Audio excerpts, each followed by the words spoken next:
The Canadian Armed Forces are woefully understrength, and the military brass are pulling out all the stops to improve both recruitment and retention. One new proposal will offer shorter-term contracts for recruits thinking about joining the Navy. It's time to target whether or not the Naval Experience Program is actually a new concept.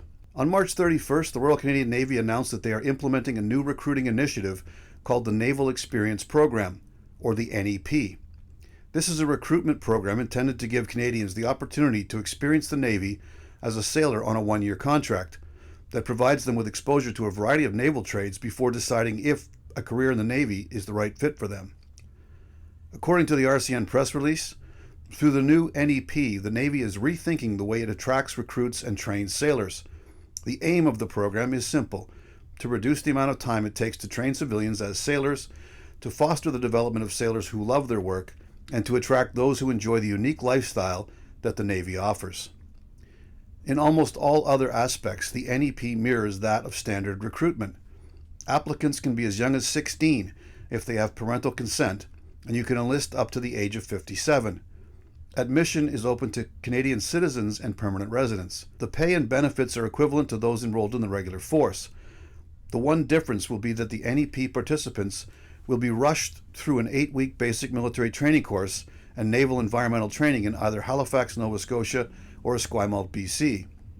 Essentially, the only thing different from the new NEP and ordinary recruitment is that there is no contractual obligation to serve the long-standard 3-year basic engagement. While Vice Admiral Angus Topshee is to be commended for looking at unconventional methods to address the chronic manpower shortage, the fact is that the NEP concept is not without a Canadian Armed Forces precedent.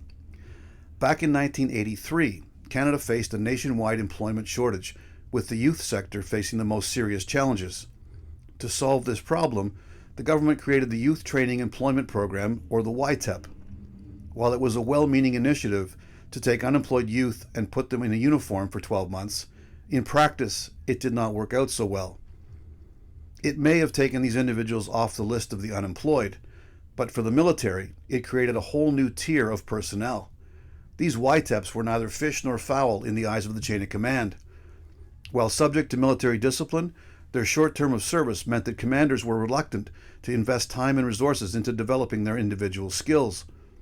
Priority for things like leadership advancement or parachute training courses went to those who had voluntarily signed up for a 3-year contract.